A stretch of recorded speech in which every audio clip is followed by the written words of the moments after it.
Hi everyone and welcome back to Grumpy Monkey Trading. My name is Michael. On the show today we're doing the BananaRama. So we're taking Cramer's Mad Money Lightening Round stocks and we're adding in some technical charting analysis and we're adding in some extra analyst comments. And then from that we're drawing all sorts of powerful and fun conclusions. So I hope you enjoy the show. Stay tuned. If you do enjoy it, please subscribe.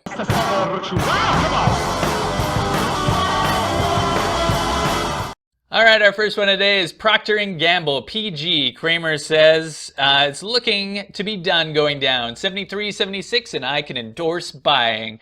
Analyst ratings are 4 sells, 11 holds, 10 buys, so we're leaning towards the buy side, with the most recent 2 coming in as holds, with targets in the sort of 82 to 84 region. So if we look at the chart, we see that 82, 84 region being the upper end of this resistance line here, a key resistance line. We have Cramer's target of 73 to 76, which is what we're currently in, so potentially would be a buying opportunity there. We are leaning against this support line, which is kind of preserving that 73 mark. If it were to break down, I could see certainly going below 72 to this lesser support of previous lows and previous highs, or this more substantial support of 68. Based on all the analyst feedback, if you were to drop down, then that would present pretty much a good buying opportunity, as certainly Procter and Gamble is a stable company. If you were to break free of this upper resistance line, though, then you might start challenging some of those analyst targets on the positive side as well. So lots to look at. Probably we're going to get a nice decision in the next couple of weeks. My concern, though, is this is a descending triangle, which means that this is a relatively flat line, and we have lower highs up here. Those tend to break on the south side, but that could be a good buying opportunity. Skechers, SKX. Cramer says, it has been crushed here, but remember it's still up 37% for the year, and I want to buy Skechers, not sell it. Analysts also are on the buy side with 1 hold and 10 buy ratings. Most recently, a number of buy ratings in that sort of 30 region being forecast. So what do we see on the chart? Well, what we have here is a beautiful parabolic curve chart. So you don't see them terribly often, but it is one of the most sought after patterns. So you see this long run up as a parabolic curve. These are notable because once they start to hit the peak of that curve, kind of like a skateboarder, they are going to come down and down they fall. So quite sharply here. We're starting to hit, though, into the logical lines of support for Skechers. So in this 24, 26 region, we bounced up to 29 now. I could see it still settling back. You don't eat this many red candles and not have it settle. But analysts are positive on it on the whole. So maybe once it does settle in that 24, 25 region, it's a good buying opportunity. Gilead Sciences, GILD. Cramer says, I'm giving you a 4 for 1. I'm giving you Gilead. I still like Regeneron. I also like Celgene. And no one likes Biogen, but my charitable trust has been buying it. And that's even the most hated stock in the universe. Oh wait, apparently that's Valiant. So he gave it a bit of an endorsement, not really a specific endorsement, more of a global endorsement. For the analysts, though, we do have more of a ringing endorsement with 18 buy ratings, 5 hold. Most recently, we had a number of buy ratings in November, 1 overweight, but with a target in the range of 125, 135. So let's take a look at the chart. We had a really nice run up previously over the last few years, and we've kind of stabilized in the last year or so. We have a nice symmetrical triangle pattern that's forming here. So we're either going to break up or we're going to break down, excuse me.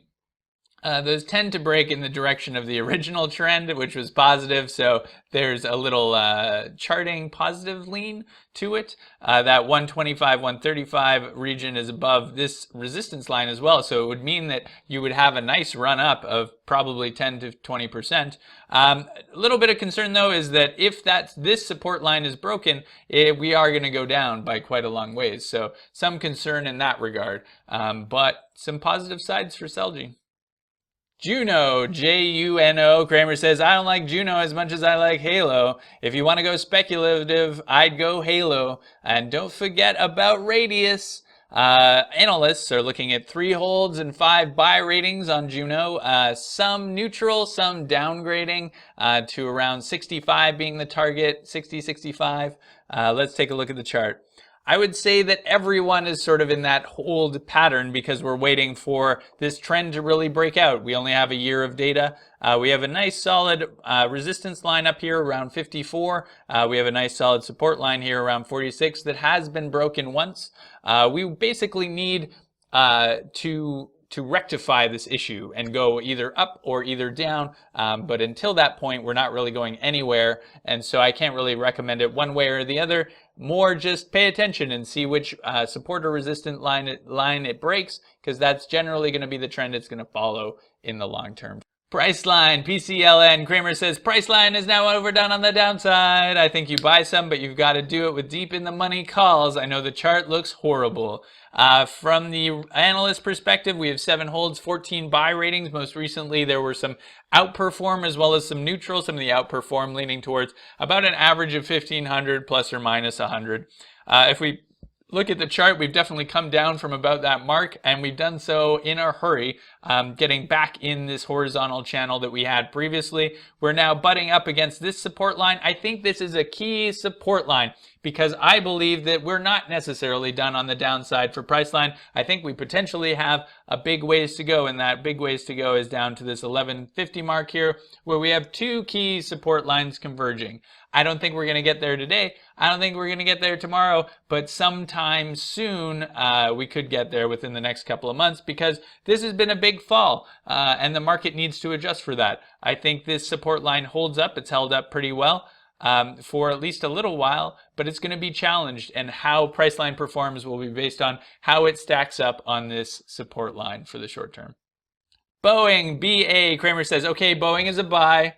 I know that Boeing has been tough as of late, but the airspace thesis has not slowed down, and the defense thesis has kicked in.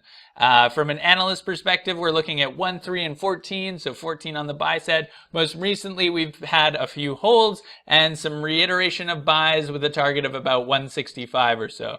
Looking at the chart, we're pressing up against the upper resistance line here. So presumably we're going to have a bit of a retraction back. You can also justify potentially saying this is a cup and handle by saying that we're at the top of the cup and potentially putting in a handle shortly. So at that point, you would expect a bit of a retraction here. I would say that potentially 140 could be doable. I don't think you're going to go much below that. I certainly don't think you're going to hit the lower support line for no good reason.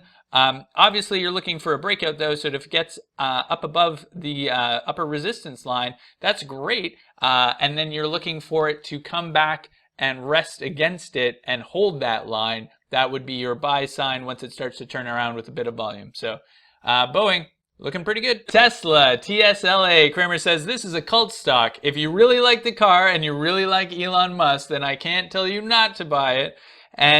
But I can't find an actual metric that makes me want to recommend this stock on a business basis. But if you like the car and you like Musk, then... So analysts are also all over the map here. We have 5 sells, 8 holds, and 11 buys. And we have people reiterating their buys, and we have people reiterating their overweight, all recently within the last month. Approximate target of about 400.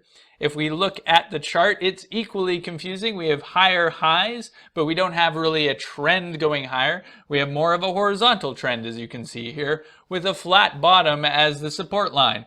It would be extremely concerning if it were to break below that line, because that is a critical line. That would spell an awesome downtrend. But I can't say that there's really a positive trend either. We are sort of waffling, waiting for more tangible information about Tesla to decide whether it's worth this amount of money and going somewhere, or whether it's worth an extraordinary amount of money and it's going somewhere. So I would just be cautious in terms of how you play this, because there's still potentially a lot of downside. Coca-Cola, KO, Kramer says, I think Coca-Cola is an inexpensive stock and Muhart Kent is doing a good job and I want to buy it. I think it goes to 45. Analyst ratings have 2, 7, and 9. 9 on the buy side, so we're leaning a little more towards buy. And same with the most recent predictions, which sort of come within 41 to 48 plus, some in the 51 kind of region.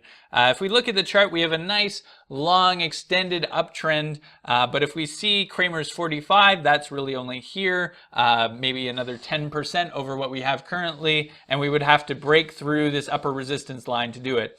Overall, the chart is a long-term wedge pattern, rising wedge pattern, which means higher highs and higher lows. This means that eventually, once the wedge kind of converges, is that it is more than likely going to break on the downside. That's what tends to happen with a wedge. However, there's no way to predict how close that is or exactly how far away that is presently.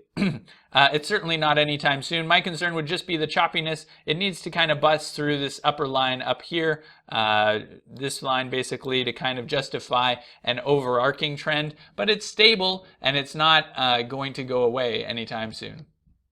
Activision, ATVI. Kramer says, I think it's absolutely terrific. I think you made the right move. I like the products. I like that last quarter. I think you are going to make some money in Activision. It's already up a lot, but I think it can go even further. Analysts also agree, no sells, 2 holds, and 17 buy ratings. Most recently, though, it's been a mixture of buys and overweights, all sort of around the 40-41 region. Let's look at the chart.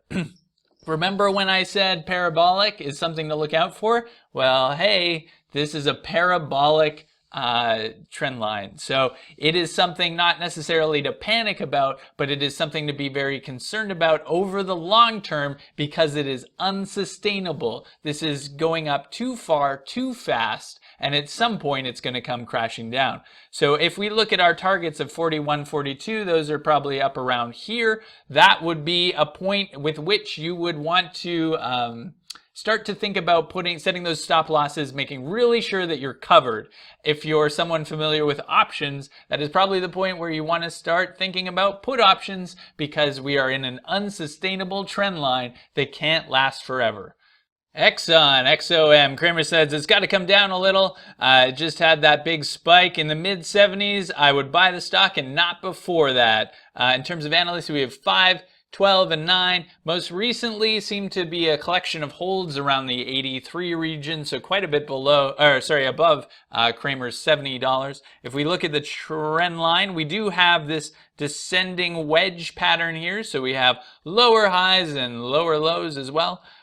So we're kind of stuck in that pattern. I do not think that it's really going to fall that much into the 70s, though. That would be quite a tumble to take back into the chart. If he is expecting $70, oh, he said mid 70s, so 74, 75, I think that's a bit intangible, to be honest.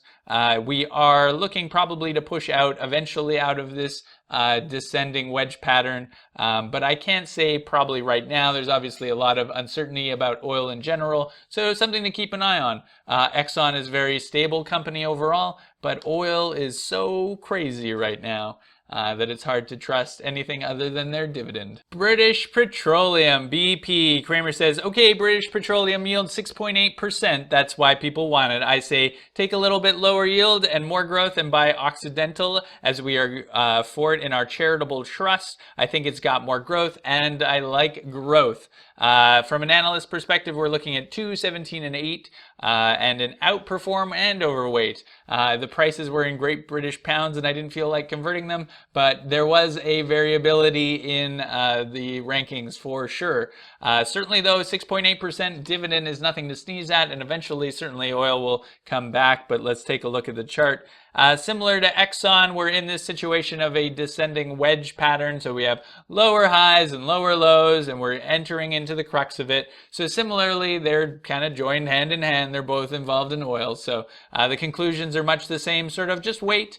I think there's some oil uncertainty, but those patterns tend to break on the upside, and we obviously have had an industry depressed for some time. So just keep waiting. Siri, S-I-R-I. Kramer says, hold on to Siri. They've got a good business model, and it's a play on cars. From an analyst perspective, we have 3 holds and 13 buy ratings, but most recently there's been a lot of holds and market performs that have been put on this stock, kind of looking at a 4.5 view, which is pretty good. If we look at the chart, it's actually not a bad chart for a stock that's only worth $4. We basically broke in an ascending triangle pattern, so it's a nice little solid line here, basically flat. They don't have to be perfectly flat, but basically flat, and higher lows, which eventually broke. So now we're up into the 419. I would wait for it to come back a few cents, maybe touch on this line again, and then with some volume take off. But that is a very positive break, and looks like it could head up to that 450 mark that some of those analysts were expecting. So good news. All right, everyone, that's our show for today. Thank you for watching. If you enjoyed the program, please subscribe to Grumpy Monkey Trading, and I will see you again next time.